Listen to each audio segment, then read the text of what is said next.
नमस्कार, आप देख रहे हैं पंचायत टुडे। मैं हूं अशोक भगत। अभी फिलहाल जो सुर्खियां बनी हुई थी क्षेत्र में डीलिस्टिंग के मुद्दे को लेकर के, जो आदिवासी समुदाय के द्वारा, जो क्रिश्चियन आदिवासी हैं उनके द्वारा जो ये कहा जा रहा था कि उनको डीलिस्टिंग करने पर इनको जो है यहाँ का जो आरक्षण प्राप्त है उससे उनको हाथ धोना पड़ सकता है, ऐसा जो आवाज़ उठाया जा रहा था जनजाति सुरक्षा मंच के लोगों के द्वारा, उस पर क्षेत्र के जो लोग हैं वो क्या कुछ आज कहते हैं, डीलिस्टिंग पर क्या इनकी राय है, इसको लेकर के हम आज बात करने जा रहे हैं।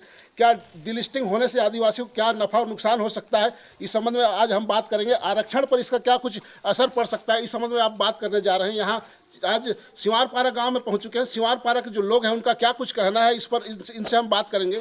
जी बताएंगे आपको क्या कुछ राय, इस संबंध में परिचय देंगे। मेरा नाम मनोहर तिर्की है। जी मनोहर जी, डीलिस्टिंग पर क्या कुछ आपकी राय है, बताएंगे। डीलिस्टिंग होना चाहिए नहीं होना चाहिए? डीलिस्टिंग नहीं होना चाहिए। और इस पर क्या कुछ प्रतिक्रिया देना चाहेंगे आप?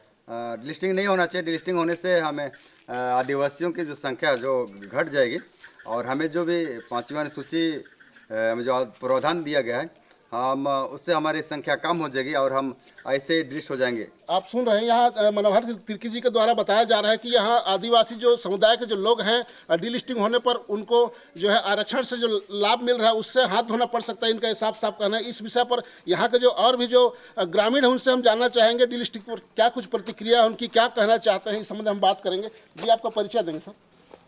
जी, मैं विलियम पन्ना और उपाध्यक्ष ईसाई आदिवासी महासभा पत्थल गांव से।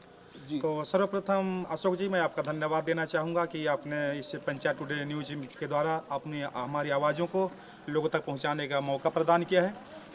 मैं आज कहना चाहूँगा कि आज हम लोग देख रहे हैं कि हर जगह डीलिस्टिंग की चर्चा हो रही है, क्योंकि तमाम लोग जो है सोशल मीडिया से जुड़े हुए हैं। तो यूट्यूब में, फेसबुक में, व्हाट्सएप में, इंस्टाग्राम में, जहाँ भी आज हम देखते हैं डीलिस्टिंग की चर्चा हो रही है, और जगह जगह पर आज रैलियाँ महासभा के द्वारा लोगों को जागरूक किया जा रहा है। आज डीलिस्टिंग क्या है काफ़ी लोग समझ चुके हैं, इसलिए मैं कुछ बातों को आगे मैं रखना चाहूँगा, क्योंकि आज डीलिस्टिंग की जो मांग है जनजाति सुरक्षा मंच की ओर से बार बार बड़े बड़े रैली महासभा कर करके वो लोग मांग की जा रही है उनके द्वारा कि डीलिस्टिंग हो। और डीलिस्टिंग उनका हिसाब से ये है कि जो आदिवासी आप क्रिश्चियन बन चुके हैं, उनको जो आदिवासी की सूची है उस सूची पर से उनको डिलिस्ट किया जाए, उनको हटा दिया जाए। परंतु हम लोग जो है इसका पुरजोर विरोध करते हैं और घोर विरोध करते हैं, और इसलिए विरोध करते हैं क्योंकि ये जो मांग है ये असंवैधानिक है, और बाबा भीमराव अंबेडकर द्वारा दी गई जो संविधान है जिसमें हमें प्रत्यक्ष रूप से सीधे सीधे हमको ये अधिकार मिला है कि एक आदिवासी किसी भी धर्म को अपना सकता है। अगर हम संविधान की बातें देखें तो अनुच्छेद 25 और 26 में लिखा हुआ है कि कोई भी व्यक्ति अपनी अंतरात्मा की आवाज़ के अनुसार किसी भी समय किसी भी धर्म को अपना सकता है, और अपनी अंतरात्मा की आवाज़ के अनुसार किसी भी समय किसी भी धर्म को वो छोड़ सकता है। ये आज़ादी हमें संविधान देता है। इसी अधिकार के तहत आज हम जो आदिवासी हैं अपने अंतरात्मा के हिसाब से, अपने विश्वास और आस्था के हिसाब से हमने आदिवासी होते हुए भी हम आज क्रिश्चियन हैं और हमने मसीह धर्म को अपनाया हुआ है, और इसलिए हम चाहते हैं कि संविधान हमको ये अधिकार देता है। और दूसरी बातें हैं जो जनजाति सुरक्षा मंच जो संविधान के 342 कंडिका सेकेंड भाग को उसमें वो संशोधन चाहती है, और उसमें यह है, वहाँ पर लिखा हुआ है कि एक आदिवासी यदि किसी भी धर्म को अपनाता है तो उसकी आदिवासियत, उसकी जाति समाप्त नहीं होती है, यानी कि धर्म परिवर्तन करने के बाद भी आदिवासियत बनी रहती है, आदिवासी होने का उन्हें हक मिला रहता है। इसलिए हम इसका विरोध करते हैं। और आज ये रही सवाल आरक्षण की बात, तो आरक्षण हमें धर्म के अनुसार नहीं, परंतु हमें आरक्षण जो है वो जाति के अनुसार मिला हुआ है, और जाति के अनुसार आरक्षण मिलने की वजह से आज जो क्रिश्चियन आदिवासी हैं वो आरक्षण के तहत बहुत से सुविधा और लाभ प्राप्त कर रहे हैं, जिन बातों का अधिकांश जगह पे प्रकाश जनजाति सुरक्षा मंच की ओर से उठाया जाता है।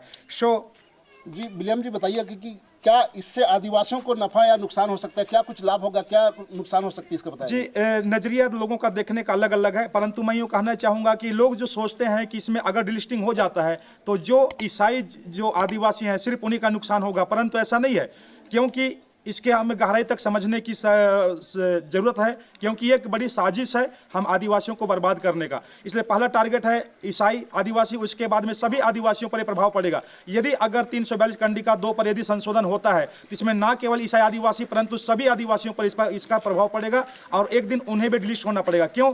क्योंकि जो आदिवासी आज क्रिश्चियन बने हैं और जो आदिवासी आज मुस्लिम बने हैं उनको टारगेट किया जा रहा है, परंतु संविधान के हिसाब से देखें तो जो आदिवासी हिंदू बने हैं उनका क्या होगा? क्योंकि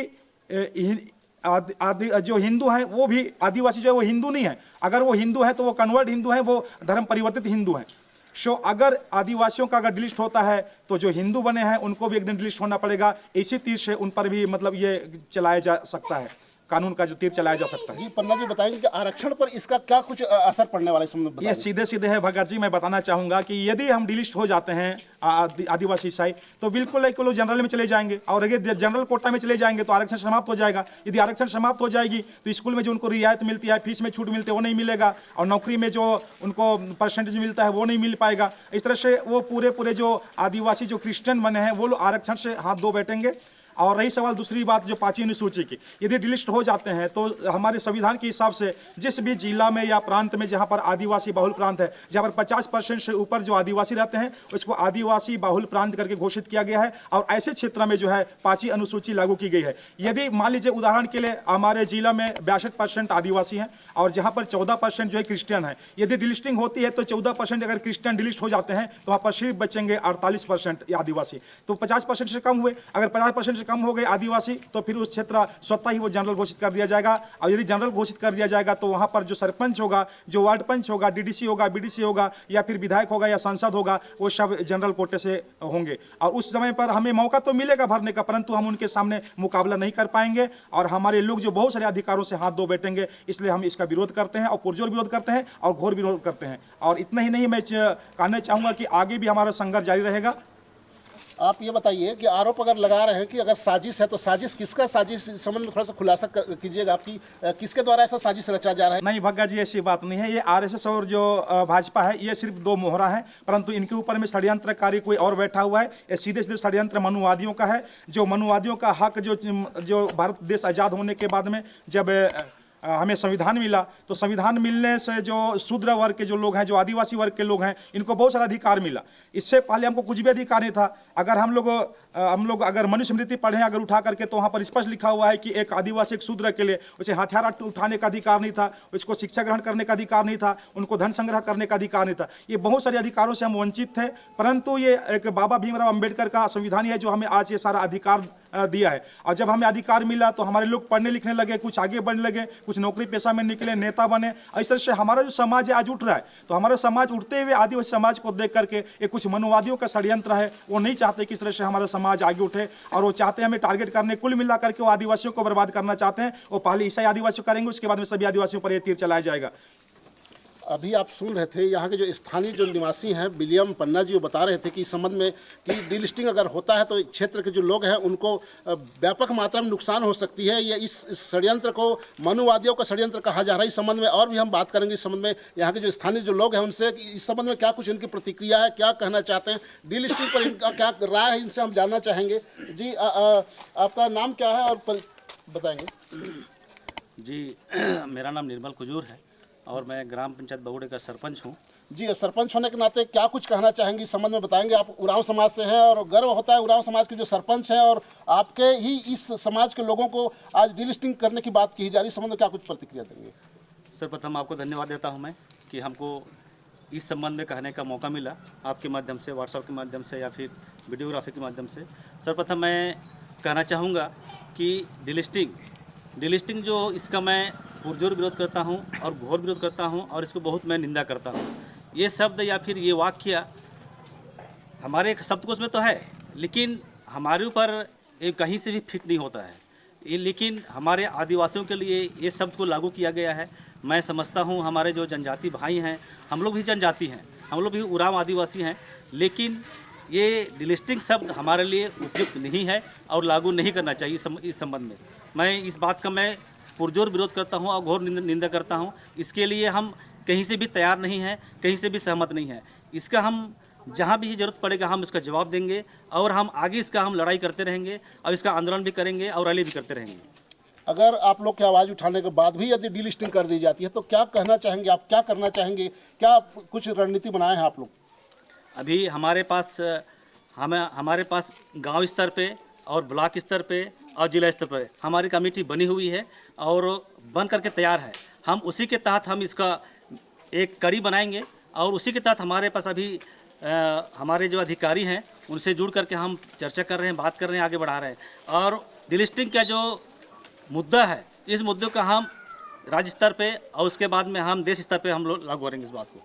ये जो निर्मल जी बता रहे हैं कि यहाँ इस बात को लेकर के इनका बहुत व्यापक रणनीति बन रहा है, इसको लेकर के इनके द्वारा अगर ज़रूरत पड़ती है तो प्रदेश स्तर पे या फिर और भी देश में जहाँ इस आवाज़ को बुलंद करने के लिए इनके द्वारा डीलिस्टिंग को लेकर के विशेष तौर पर तैयारी की जा रही, रणनीति बनाई जा रही कि इस पर अगर डीलिस्टिंग आदिवासी अगर हो जाते हैं तो उनके द्वारा जो है इसको इस लड़ाई को जारी रखेंगे। इनके द्वारा यहाँ व्यापक मात्रा में तैयारी की जा रही है और आगामी दिनों इनके द्वारा दिल्ली के जंतर मंतर में भी जा करके इस संबंध में वहाँ अनशन देने की तैयारी की जा रही है, ऐसा इनका कहना है। चूँकि डीलिस्टिंग होने पर क्षेत्र के जो आदिवासी हैं उनको व्यापक मात्रा में नुकसान हो सकता है। आप समझ सकते हैं कि आदिवासियों को जो क्रिश्चियन हो गए हैं, जो दूसरे धर्म को अपना लिए हैं, उनको डीलिस्टिंग करने का जो साजिश चल रहा है, इसको लेकर के मनुवादियों के ऊपर पूरा आरोप मढ़ाया जा रहा है। इसमें भाजपा या कांग्रेस ही नहीं, चूँकि मनुवादी जो सोच के लोग हैं उनके द्वारा इस डीलिस्टिंग करने का जो अभियान चलाया जा रहा है उस संबंध में हम और भी यहाँ के जो स्थानीय लोग हैं उनसे हम बात करेंगे।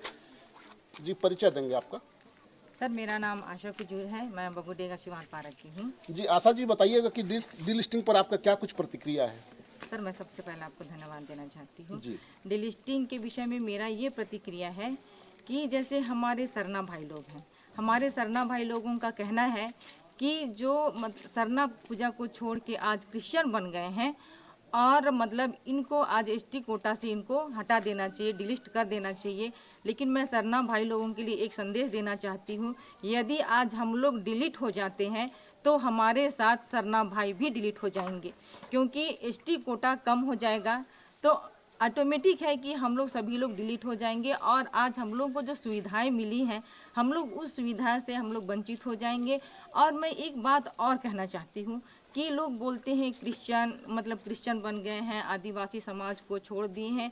ऐसा नहीं है। आज भी हम लोग कर्मा खेलते हैं, आज भी हम लोग वैसी ही शादी करते हैं जैसे पहले आदिवासी लोग करते थे। हमारे पूर्वजों का जो शादी होता था आज वैसे ही हमारे शादी में लेन देन होता है, हम लोग सब वैसे ही करते हैं।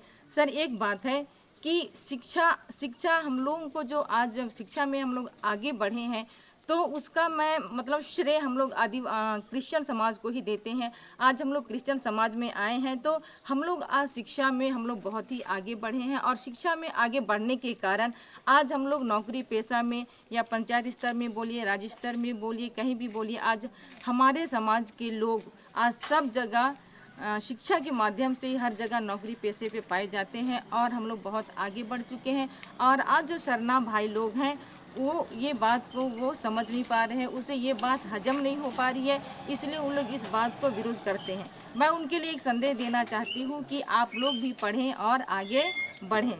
धन्यवाद। जी, अभी आशा बहन जी जो बता रही थी उसको आप सुन रहे थे। इनका कहना है कि निश्चित ही क्रिश्चियनिटी आने पर यहाँ के जो लोग हैं पढ़ाई लिखाई में सबसे आगे बढ़े हैं, उनको उसका लाभ मिला है, पढ़ लिख करके अपने दम पर आगे बढ़े हैं, अपने पैर में खड़े हुए हैं। चूँकि इनको जो अधिकार मिला है, इनको जो संवैधानिक जो अधिकार हैं, संविधान पर ये बात कर रही हैं। चूँकि संविधान में जो इनको जो पावर मिला है, अधिकार मिला है, उसके तहत सभी को पढ़ लिख करके आगे बढ़ना चाहिए। चूँकि इस अधिकार से इनको अगर डिलिस्ट किया जाता है तो स्वतः ही ये आदिवासी समुदाय के जो लोग हैं वो कट जाएंगे, चूँकि इनका बहुत बड़ी मात्रा में अपने अधिकारों से वंचित होना पड़ सकता है, इनका साफ साफ कहना है। इस संबंध में अभी और हम बात करेंगे यहाँ विलियम पन्ना जी से। विलियम पन्ना जी का क्या कुछ इस संबंध में और आगे प्रतिक्रिया, इस पर थोड़ा सा हम संक्षेप में जानना चाहेंगे। बताएंगे कि डीलिस्ट अगर हो जाते हैं तो इस पर क्या कुछ आप लोग का रणनीति रहेगा भविष्य में?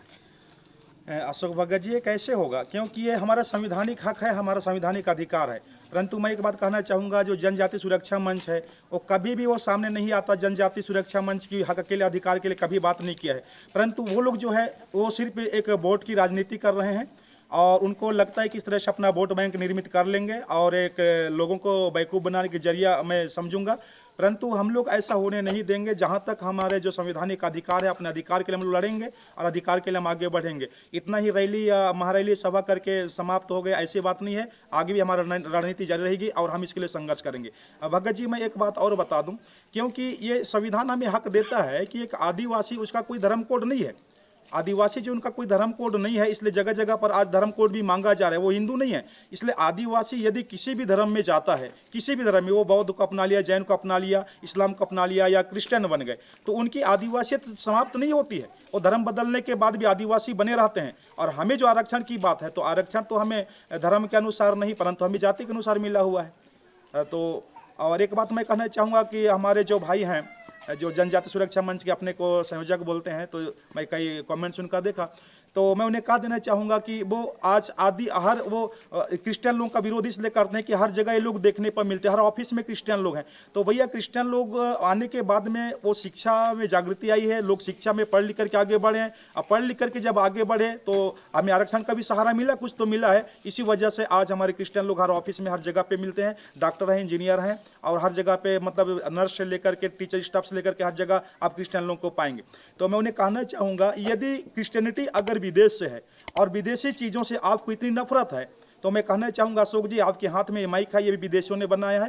कैमरामैन साहब जी, आपके हाथ में जो कैमरा है वो विदेशियों ने बनाया है। घड़ी ये विदेशी है, आप जो सूट पैंट पहने वो विदेशी है, आपका मोबाइल विदेशी है। अगर विदेशी चीज़ों से इतना बहिष्कार है, अब इतना सारी चीज़ों को आप लेते हुए, पकड़ते हुए भी आप शान के साथ में अपने को बोल सकते हैं कि मैं भारतीय हूँ, और हमारे ऊपर में आरोप लगाते हैं कि लोग विदेशी धर्म अपनाए हैं और इसलिए वो लोग स्वदेशी नहीं हो सकते या भारतीय नहीं हो सकते, इसलिए वो हमें डिलीट करना चाहते हैं। तो मैं उन्हें ये कहना चाहूँगा कि ये सारी चीज़ों को पकड़ते हुए, आप यूज करते हुए, मोबाइल यूज करते हैं, माइक यूज करते हैं, बाइक यूज करते हैं, कार यूज करते हैं, सब विदेशी, यहाँ तक कि ये शर्ट पैंट ये भी विदेशी संस्कृति है। तो ये सब चीज़ों को इस्तेमाल करते हुए भी हम भारतीय हैं गर्व के साथ में, तो एक विदेशी धर्म को अपना करके हम क्यों नहीं भारतीय बन सकते?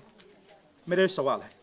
अभी आप सुन रहे थे जी, विलियम जी बता रहे हैं कि यहाँ बहुत से जो संसाधन हम यूज करते हैं और जो सामग्री का अपन यूज कर रहे हैं ये विदेशी है, उसके बाद भी हम स्वदेशी हैं, तो क्यों ना हम स्वदेशी कहलाते हैं। इनका ये साफ साफ कहना है। चूँकि डीलिस्टिंग को लेकर के पिछले कई दिनों से लगातार चर्चा में ये सुर्खियाँ बनी हुई है कि डीलिस्ट अगर हो जाते हैं आदिवासी समुदाय के लोग तो उनको क्या कुछ नफा होगा, क्या कुछ नुकसान होगा। इसके संबंध में हम अभी बात कर रहे थे। सिवारपारा गाँव के जो ग्रामीण हैं हमारे, जो पीछे जो आप देख रहे हैं, अधिकांश जो ग्रामीण अभी यहाँ इकट्ठा हुए, युवा इकट्ठा हुए, यहाँ समझदार लोग कुछ हैं, कुछ सज्जन लोग भी हैं, कुछ ऐसे युवा हैं जिनको कुछ भी पता नहीं है। चूँकि आज डीलिस्टिंग को लेकर के अधिकांश जो लोग ये कहना चाहते हैं कि डीलिस्टिंग आदिवासियों पर एक साजिश के तहत मानी जा रही है, मनुवादियों का ये साजिश है। चूँकि डीलिस्टिंग नहीं होना चाहिए, इनका एक साफ साफ कहना था। तो आप देख रहे हैं पंचायत टुडे न्यूज़। अधिक से अधिक हमारे समाचार को लाइक, शेयर और कमेंट करें।